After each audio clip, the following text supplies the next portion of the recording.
बिस्मिल्लाहिर्रहमानिर्रहीम। अल्लाहुम्मा सल्लि अला मुहम्मद व अला आलि मुहम्मद व बारिक वसल्लम। सामईन किराम, हदीस है जिसमें नबी करीम सल्लल्लाहु अलैहि वसल्लम ने इरशाद फरमाया, ऐ इब्ने आदम, तुम्हारे जिस्म में एक गोश्त का लोथड़ा है। अगर वो लोथड़ा दुरुस्त है, सही है, तो तुम्हारा पूरा जिस्म सही है, और अगर वो लोथड़ा गलत है तो चाहे आपके बाकी आज़ाद सही भी हों, वो भी गलत हैं, क्योंकि ये तुम्हारे जिस्म के एक सरदार है। लिहाजा इसकी इस्लाह कर लें। अगर तुम चाहते हो कि तुम कामयाब हो जाओ या तुम्हारे बाकी जो आज़ा हैं वो दुरुस्त हो जाएं, तो इसकी इस्लाह करो। तो सहाबा कराम ने इरशाद फरमाया कि या रसूलुल्लाह सल्लल्लाहु अलैहि वसल्लम, वो कौन सा लोथड़ा है, उसका नाम तो बताएं। तो हजूर अकरम सल्लल्लाहु ताला अलैहि वसल्लम ने इरशाद फरमाया कि वो तुम्हारा दिल है। सामईन किराम, सूफीज़्म और तसव्वुफ़ में इसलिए दिल को सही और पाक करने पर जोर दिया गया है। और दूसरी तरफ अल्लाह ताला का इरशाद मुबारक है, हदीस कुदसी है कि कल्बुल मोमिन अर्शुल्लाह ताला, कि मोमिन का जो कल्ब है, दिल है, उसमें मेरा अर्श है। और सूफिया कराम ने ये राज खोला कि अगर तुम खुदा तक पहुंचना चाहते हो, खुदा तक तुम राब्ता बहाल करना चाहते हो, खुदा का दीदार करना चाहते हो, तो फिर करो क्या कि अपने दिल को पाक कर लो, इसकी इस्लाह कर लो। सूफिया कराम फरमाते हैं कि ये दिल सुनता भी है, समझता भी है, सोचता भी है और देखता भी है। इसकी आंखें हैं जिसको थर्ड आई, बातनी आंख भी कहा जाता है। और जिन लोगों ने दिल की इस्लाह की, पाक की, तो वो कामयाब हो गए। आज उनकी कब्रें जिंदा हैं, आज उनके साथ रज़ी अल्लाह ताला अन्हो और रहमतुल्लाह अलैहा लगता है, रहमतुल्लाह अलैह लगता है। तो अगर आप भी कामयाब होना चाहते हैं तो फिर क्या कि दिल की इस्लाह करनी होगी।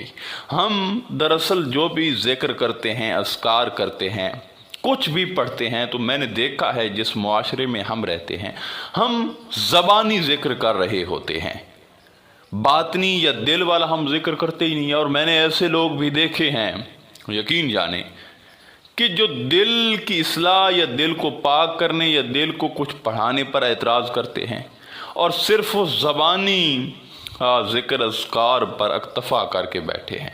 और नतीजा फिर क्या निकलता है कि ज़बान मोमिन होती है और दिल वही का वही मुनाफिक ही रहता है, क्योंकि हमने दिल की इस्लाह तो की ही नहीं, सांसों की हमने जो है वो इस्लाह की ही नहीं।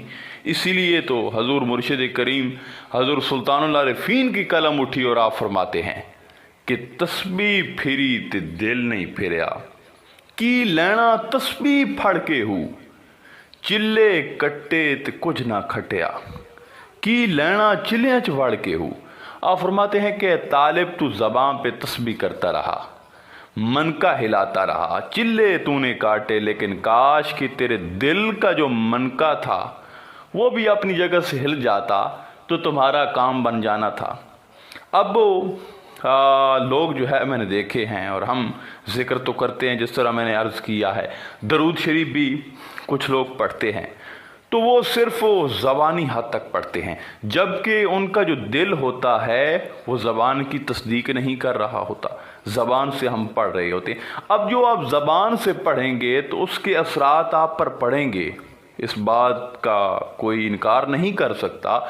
लेकिन जब दिल आपका कलमा पढ़ेगा, जिक्र करेगा, दरूद शरीफ पढ़ेगा, तो इसके जो असरात आप पर पढ़ेंगे या इसका आपको जो रिज़ल्ट आप देखेंगे तो आप हैरान रह जाएंगे, क्योंकि दिल का पढ़ना और है, ज़बान का पढ़ना और है। जिस तरह सुल्तानुल आरिफीन साहब ने फरमाया है कि ज़बानी कलमा हर कोई पढ़दा, दिल दा पढ़दा कोई हो, जिथे कलमा दिल दा पढ़िए मिले ज़बान न ढोई हो, ते दिल दा कलमा आशिक पढ़ देन की जाने यार गलोई हो। तो दिल का जो अज़कार होता है या विरद होता है, कोई भी आप जिक्र ले लें, तो वो अमूमन आशिक पढ़ते हैं, जो साहिब तरीक़त होते हैं वो पढ़ते हैं, کیونکہ شریعت کا تعلق ظاہر سے ہے. جو لوگ صرف شریعت تک محدود رہتے ہیں تو وہ زبان کو بس ہلاتے رہتے ہیں, وہ زبان سے یہ جو ہے تمام وہ ذکر اذکار کراتے ہیں. لیکن جو بندہ طریقت میں داخل ہو جاتا ہے تو پھر وہ کرتا کیا ہے کہ وہ دل سے اذکار پڑھاتا ہے. اب ہم بات کر رہے تھے دل سے درود شریف پڑھنے کی, تو یقین جانے کہ دل سے تو پڑھتا ہی کوئی نہیں ہے. دل سے جنہوں نے درود شریف پڑھا وہ یا تو وہ اولیاء کرام تھے, یا وہ لوگ تھے کہ جو مومن تھے, وہ مومن کہ جو اولیاء کرام کی صحبت میں بیٹھتے تھے, جو اولیاء کرام کے مریدین تھے, جو طالب مولا تھے, وہ پڑھتے تھے. اور جب انہوں نے دل سے درود شریف پڑھا تو ان کی جو قسمت تھی, جو ان کے نصیب کا ایک کایا تھا, وہ پلٹ گیا. کیونکہ کوئی اگر 1,00,000 مرتبہ زبان سے درود شریف پڑھے اور کوئی اگر دل سے 1 مرتبہ پڑھ لے دل سے, تو وہ 1,00,000 سے زیادہ بھاری ہوتا ہے. تو جب انسان دل سے درود شریف پڑھنے لگتا ہے تو پھر اس کی جو زندگی ہوتی ہے وہ معجزوں سے بھر جاتی ہے. پھر وہ درود دل سے پڑھ کے کوئی بھی دلیل بناتا ہے, کچھ بھی سوچتا ہے یا کچھ بھی کرنے کا ارادہ کرتا ہے تو مالک کریم وہی کر دیتا ہے. اور غیب الغیب سے عرش معلی سے جو ہے اس کی مدد کے لیے فرشتے اترتے ہیں. اللہ تعالیٰ کی خاص جو ایک رحمت ہوتی ہے اسے اپنی چادر میں لپیٹ لیتی ہے. سمجھ آئی بات کی؟ جنہوں نے دل سے کلمہ پڑھا یا دل سے درود شریف پڑھا تو ان کی اگر زندگیوں کا مطالعہ کریں. اب ایک بچی کا واقعہ ہے کہ وہ ایک بزرگ جو ہے وضو کے لیے پریشان تھے, ایک آدمی. تو ایک بچی وہاں سے گزری تو اس نے کہا بابا جی آپ کیوں پریشان ہیں؟ تو اس نے کہا کہ وضو کرنا تھا لیکن کنواں جو ہے وہ بالکل اس میں پانی نہیں ہے, سوکھ گیا ہے پانی.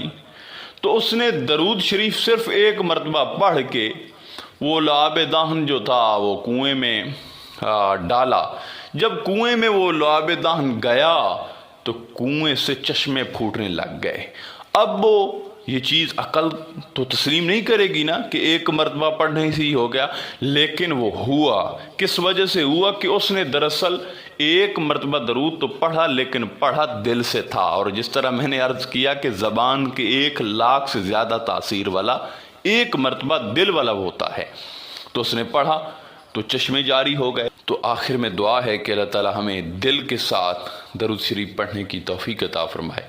انشاءاللہ تعالی ملتے ہیں ایک نئے موضوع میں, تب تک اللہ نگہبان.